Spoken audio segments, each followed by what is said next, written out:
साइमा जी जाइए मुंह धोकर आइए, मुझे इस वक्त आपका इतना मेकअप नहीं चाहिए, मुझे आपके बाल खुले चाहिए, मुझे इतना फिक्स दुपट्टा सर पे पट्टी की तरह पिनों से ढका हुआ नहीं चाहिए।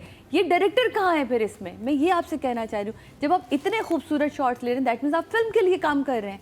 आप फिल्म तो अच्छी बना सकते हैं, एक्टिंग अच्छी नहीं करवा सकते। इम्पॉर्टेंट ये है कि हमें शॉर्ट से निकल के एक्टिंग को भी देखना है, क्योंकि ड्रामा साइमा कुरैशी या नुमान इजाज या इसके ऊपर ब्लेम नहीं होगा। ड्रामा जो है वो डायरेक्टर लेके चलता है और डायरेक्टर को ही यहाँ पकड़ा जाएगा। ये मैं कभी नहीं कहूँगी साइमा गलत थी, मैं कहूँगी डायरेक्टर कहाँ था। आंख तो उसकी होनी चाहिए, डायरेक्टर ऑफ द शिप हमेशा। बात ये कि डायरेक्टर ने इतनी एफर्ट की, इतना सब कुछ किया। वो एसएचओ जो आया है वो कितना खूबसूरत लगे जब वो सुबह पहुंचा है, घबराया हुआ, परेशान, और उसके कपड़े खराब हैं, उसके पीछे जो तो भैंसों के साथ बैठ के इतना फ्लॉलेस था काम उनका, गाड़ियों में चढ़ना, उनका वो सारा कुछ करना। लेकिन इस एक सीन ने ना मेरा दिल बड़ा दुखाया था। साइमा जी को सोचना चाहिए था, एज एन आर्टिस्ट भी थोड़ा सा बर्डन लेना चाहिए, उनको करना चाहिए था, उनको समझना चाहिए कि क्या क्रेजी एक रोल था जिसको वो किस लेवल पे ले जा सकती थी, रात दिन अपने मेकअप देखने। और वो उसमें अगेन वही वाली बात है कि वहाँ एज एन आर्टिस्ट वो वीक पड़ी और एज अ डायरेक्टर देखें डायरेक्टर उस वक्त बहुत बड़ी चीज को मैनेज कर रहा है। ये आप कह ही नहीं सकते, डायरेक्टर का काम नहीं है कि सबको देखना के सामने एक्टर आ गया तो अब वो उसी पे फोकस होगा। कि सिचुएशन आपने बनाई, सब कुछ आपको पता है, स्क्रिप्ट क्या चल रहा है पीछे। आप देखें, मैं एज अ माँ वहाँ जाके मैंने नहीं देखा कि किस ग्रेंजर में आप लोगों ने जाके उसको शूट किया, लेकिन डायरेक्टर को तो पता है मैं क्या शूट। वो आके एक्सप्लेन करता है कि साइमा जी वहाँ ये हो चुका है, बच्चे मर चुके हैं, एक को वो घसीटता हुआ लेके गया, मुझे वो फील चाहिए आपके अंदर से। ये डायरेक्टर एक्सप्लेन करता है। प्लीज खुदा के जबकि साइमा इज एन अमेजिंग वही तो मैं बहुत आला एक्ट्रेस है वो। कि यहाँ तो वो बड़ा एक, मुझे जो लगा ना वो ये भी लगा, सॉरी मैं नहीं कोई बात नहीं प्लीज, कि बहुत अरसे के बाद आई है Saima, she wanted to cope up with the looks and everything कि यार मैं बहुत अरसे बाद आई हूँ। चेहरा चेंज हो जाता है इंसान का एक वक्त पे आके, मेकअप उसको सपोर्ट कर रहा होता है आपके एजेस को, चीज़ों को। और शायद मुझे लगा कि just to cope up with the entire जरूरत नहीं थी। You are such a great, बल्कि इतने से बाद आई है वो सीन को डैमेज करता है, मुझे लगा सीन डैमेज कर। उस देखिए एक सीन ने आपके पूरे ड्रामा डैमेज कर दिया, क्योंकि ड्रामा यहाँ था, सिर्फ ये एक सीन आके ना यूं कर रहे थे। माँ को कोई फर्क ही नहीं पड़ रहा है, माँ नहीं लग रही, जबकि वो कह भी रही है कि बड़ा वाला, मुझे तो लगता है बड़ा वाला किसी और का बच्चा है। ये मुझे ऐसा उन डायलॉग से लगा कि इमोजी दिखा दें, हम उस पे देखिए ओवरऑल ड्रामे के लिए तो ये है, जब आपने बड़ी बात कहनी हो, छोटा टाइम में आप बड़ी बात कहते जाएं। कितने मज़े से वो आके बोलता है 3 बेटे मर गए और आपने 3 शादियां भी कर ली, कह के निकल गया। उसने बाप का पूरा किरदार बता दिया। मतलब नवाब साहब का पूरा किरदार बता दिया। 4th के लिए रेडी है ना, तो है रेडी। उन्होंने तो कह दिया दूसरी एपिसोड में कि तुम्हारी बेटी जवान हो गई है, तो उससे मेरा निकाह करा दो, तो मैं तुम्हारा बेटा तुम्हें वापस दे देता हूँ। नुमान इजाज को वो कहते हैं। तो आप ये देखें कि ये जो है स्मार्ट राइटिंग, ये बहुत खूबसूरत, मुझे बड़ा मज़ा आया। स्क्रिप्ट, पूरा स्क्रिप्ट सुन के और देख के दोनों ही मैच कर रहे थे, मैंने बहुत इन्जॉय किया। रदीम शाह, आप बहुत अच्छा लिख रहे हैं और आपने बहुत अच्छा लिखा है। तो प्लीज़ मुझे आगे चल के लगता है कि ये जो छोटी छोटी चीज़ें as a director point of view से हमने खींचतानी करी थी, तो वो डायरेक्टर के हिस्से में जाती है। आपकी तरफ से कहीं ना कमी थी, ना ज़ेर में, ना ज़बर में। मेरी तरफ से आप 10 है। मैं सीरियस में ये आप लोगों को बता रही हूँ, ये एक देखने वाली नज़र से, शायद आप लोगों ने भी जब इस नज़र से देखा हो तो आपको पता चली कि इम्पैक्ट जो आपके पास दोनों एपिसोड साथ देखी हैं। यही मैं आपसे हमने एक हफ्ता पहले देख ली थी, इसीलिए फिर हमने एक हफ्ता वेट किया कि ओ माय गॉड अब तो पता नहीं वहाँ पर क्या होगा। और जब हमने वो देखा तो वो इम्पैक्ट जिस लेवल पे हम थे ना, वो लेवल हमें नहीं लगा। मैं आपसे कहना चाह रही हूँ कि वो इम्पैक्ट रह गया ना, तो वो आपको वो चीज़ें फिर इतनी, लेकिन नोट ज़रूर मैंने की थी। ये बिल्कुल मेरे पैड में मैंने नोट कर ली थी कि ये चीज़ें यहाँ होनी चाहिए थी।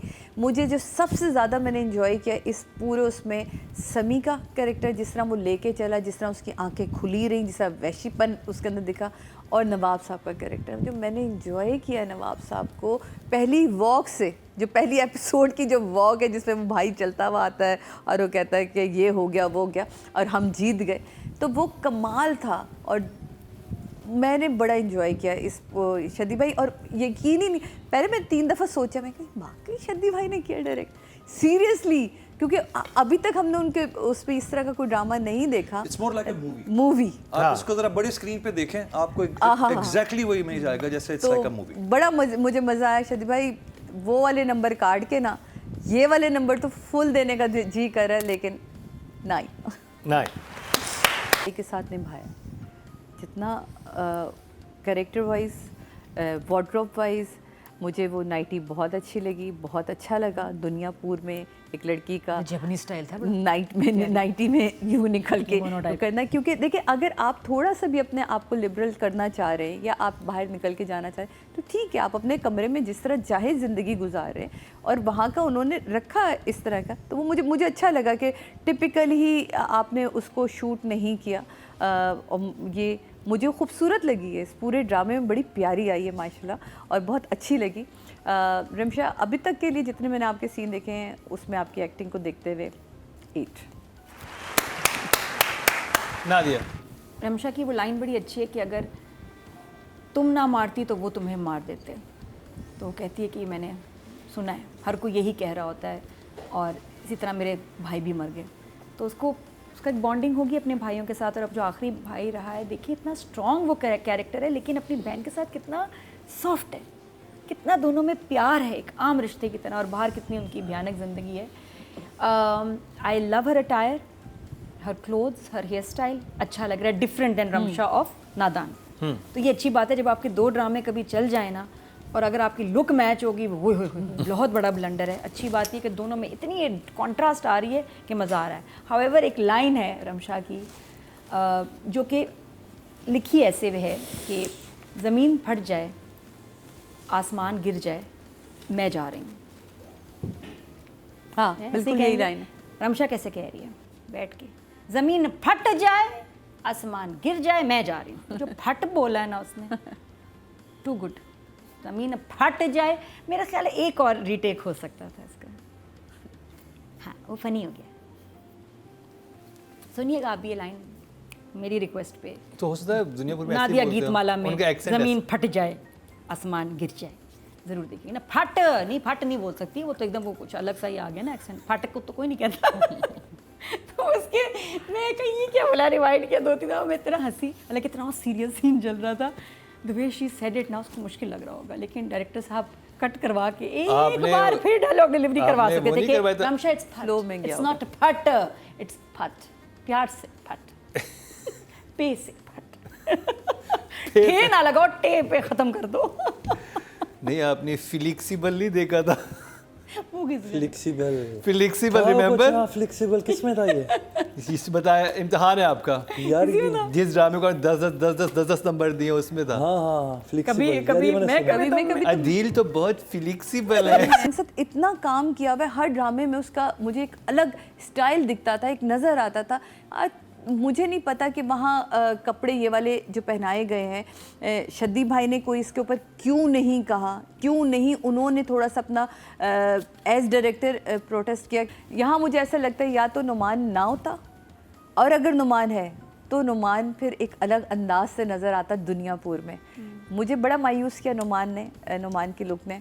तो मैं अगर नंबर बहुत ज़्यादा बढ़ा के उनके सारे ड्रामों को इकट्ठा करके भी दुनियापुर के लिए दूं तो 7 से ऊपर मैं नहीं जाऊँगी। 7।